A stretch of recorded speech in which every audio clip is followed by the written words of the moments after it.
Untuk mencegah keracunan, Badan Gizi Nasional meminta para siswa tidak membawa pulang makanan dari program MBG. Jadi Sudaryono, Kepala BGN, mengingatkan makanan dalam program MBG dibuat tanpa bahan pengawet, sehingga dikhawatirkan jika membawa makanan itu kemudian baru dikonsumsi beberapa jam berikutnya, kondisi makanan sudah tidak layak konsumsi. Jadi setelah dapat MBG di sekolah, nggak boleh dimakannya di rumah ya, karena nggak ada pengawet di situ. Terkait hal tersebut, BGN akan perketat prosedur distribusi makanan dan meminta guru mengedukasi siswa agar tidak membawa pulang makanan bergizi gratisnya.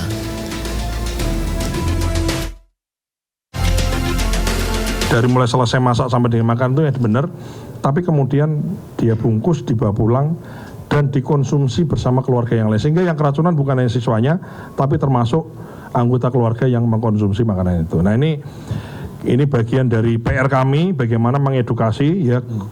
Jadi di sekolah itu sudah ada namanya PIC, yang sudah ada insentifnya. Jadi guru di sekolah itu tidak terganggu jam mengajarnya karena makan bergizi. Bahkan guru itu kemudian juga menjadi bagian dari penerima manfaat MBG.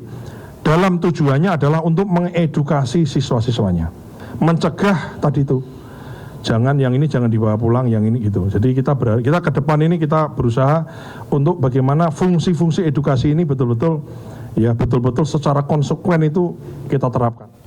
Pemerintah terus membenahi tata kelola makan bergizi gratis dan kali ini mereka membentuk relawan MBG. Jadi relawan MBG ini tugasnya mengawasi jalannya program prioritas Presiden Prabowo.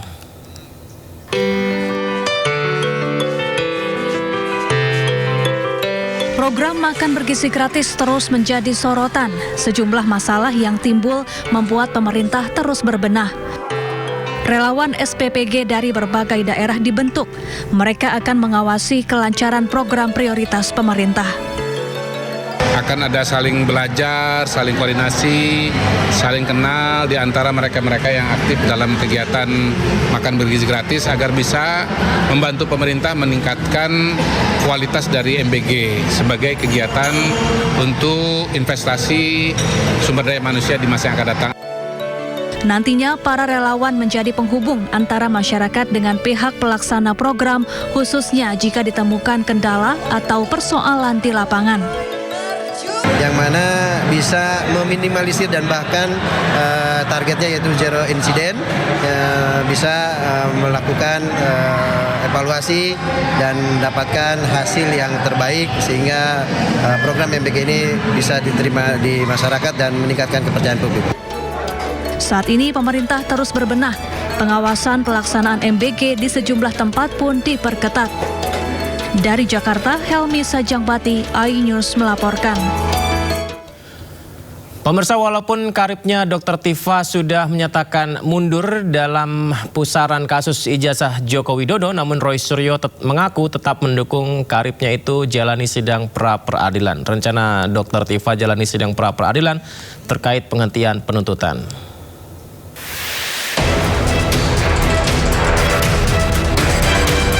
Walaupun karibnya Dr. Tifa sudah umumkan akan mundur atau ia menyebutnya hijrah dari pusaran konflik ijazah Jokowi, Roy Suryo belum memberikan tanggapan. Namun Roy mengaku tetap mendukung Dr. Tifa ikuti jejaknya, yakni ajukan sidang pra-peradilan. Kita minggu depan bisa membersamai pejuang kita di sini juga sidangnya di Pengadilan Negeri Jakarta Selatan, yaitu Dr. Tifausia Tiasuma, yang jangan kepleset ya teman-teman. Artikan baik-baik statement Dr. Tifa, katanya saya tidak lagi terlibat. Enggak, ujungnya perhatikan itu ya. Jadi biarkan Dr. Tifa nanti yang menyampaikan. Dr. Tifa terkait apa? Tentang sebaiknya tanyakan kepada yang bersangkutan ya. Rencananya Dr. Tifa jalani sidang pra-peradilan perdana 13 Agustus mendatang untuk menguji sah atau tidaknya penghentian penuntutan. Sebelumnya, Tifausia Tiasuma atau Dr. Tifa menyatakan ingin berhenti terlibat dalam pusaran kasus ijazah Jokowi. Ia memilih tidak banyak berbicara di publik dan hanya akan berbicara di pengadilan. Dr. Tifa beralasan semua hasil penelitiannya tentang ijazah Jokowi telah rampung dan ia tulis dalam 2 jilid buku. Tim Liputan iNews melaporkan. Ya, pemirsa, sempat nyatakan mundur dari pusaran fitnah ijazah Joko Widodo, Dr. Tifa menolak disebut pengecut dan lari dari masalah. Dengan tegas, Dr. Tifa mengatakan memilih membuktikan di ruang persidangan dan membatasi berbicara di ruang publik.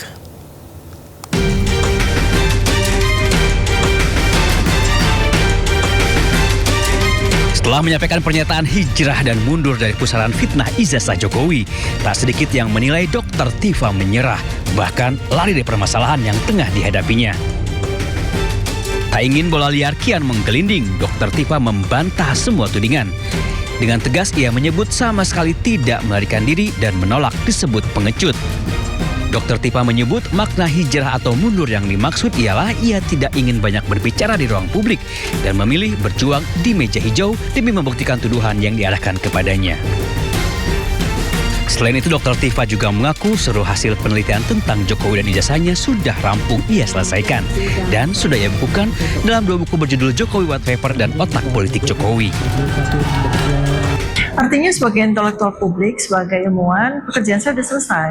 Adapun bahwa saat ini saya sedang menghadapi berbagai sidang dan kemudian saya juga menunaikan undang-undang ya, terutama KUHP baru tahun 2026 yang memberikan fasilitas ataupun ruangan bagi saya untuk melakukan uji pra-peradilan, dan itu pun juga sudah terjadwal ya, insya Allah tanggal 12 Agustus 2026. Ya tentunya saya disitulah ruangan bagi saya untuk menyampaikan hasil penelitian saya, hasil pekerjaan saya terkait dengan ijazah Joko Widodo ini. Namun dalam ruang publik yang lain ya, di luar dari sidang, saya menyatakan bahwa saya hijrah. Kenapa? Karena sudah diwakili oleh 2 buku saya tersebut. Sebelumnya, Dr. Tifa sempat menyatakan akan mundur dari pusaran kasus fitnah ijazah Jokowi. Pernyataan itu kemudian timbulkan syakwa sangka. Walaupun menyatakan mundur, Dr. Tifa mengaku telah mempersiapkan diri untuk jalani sidang pra-peradilan 12 Agustus mendatang. Tim Liputan Ainus melaporkan.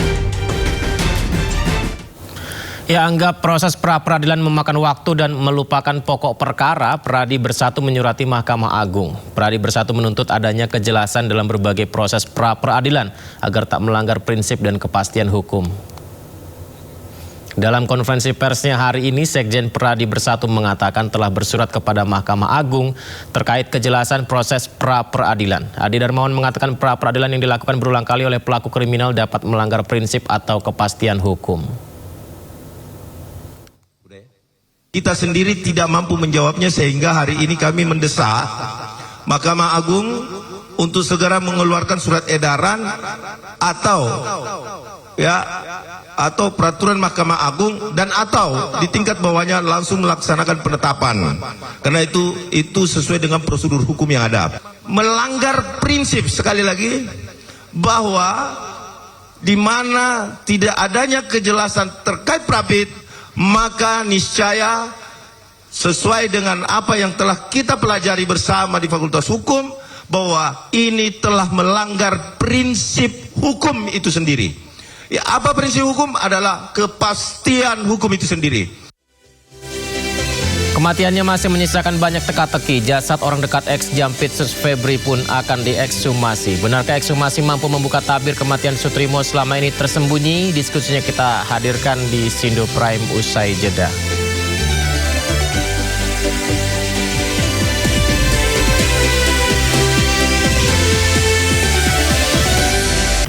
Sebelumnya viral di media sosial, YouTuber Big Mo promosikan produk liquid vape ke anak-anak saat live streaming. Kementerian Komunikasi dan Digital turun tangan dan langsung memanggil YouTuber tersebut. Liquid nomor 1 kok nggak ada di sini? Liquid nomor 1 liquid nomor 1 Big Mo, seorang YouTuber yang terkenal aktif melakukan live streaming di akun YouTube-nya, kembali menyita perhatian publik setelah mempromosikan sebuah produk liquid vape kepada anak-anak saat live streaming. Dalam video ini, Big Mo bersama rekannya meminta kepada sejumlah anak-anak untuk mengucapkan ad-libs terkait produk liquid vape yang bekerjasama dengan dirinya. Komdigi pun turun tangan dan memanggil platform YouTube untuk meminta penjelasan terkait hal ini. Sampaikan bahwa per kemarin kita sudah melayangkan surat peringatan kepada platform YouTube yang telah dengan nyata dan jelas tidak hanya melanggar aturan yang ada oleh negara di Indonesia, tapi juga melanggar community guidelines-nya mereka sendiri. Jadi kita akan lihat dalam 3 hari, esok atau lusa akan dipanggil. Kita juga sudah keluarkan surat pemanggilan untuk mendengar jawaban dari platform. Vape sendiri masih menjadi pro kontra di Indonesia. Pemerintah pun berencana untuk melarang peredarannya. Langkah ini diambil setelah maraknya pengguna vape untuk mengedarkan narkoba. Tim Liputan iNews melaporkan. Kejaksaan Agung memanggil belasan saksi kasus dugaan korupsi MBG, mulai dari mitra SPPG hingga ketua yayasan. Kejaksaan Agung memanggil 16 saksi terkait kasus dugaan korupsi tata kelola program makan bergizi gratis di Badan Gizi Nasional. Seluruh saksi dipanggil penyidik Jaksa Agung Muda Pidana Khusus pada Senin pagi. Saksi yang dipanggil merupakan tenaga ahli dari BGN, Mitra Satuan Pelayanan Pemenuhan Gizi hingga Ketua Yayasan. Kejagung tidak merilis nama-nama lengkap saksi itu.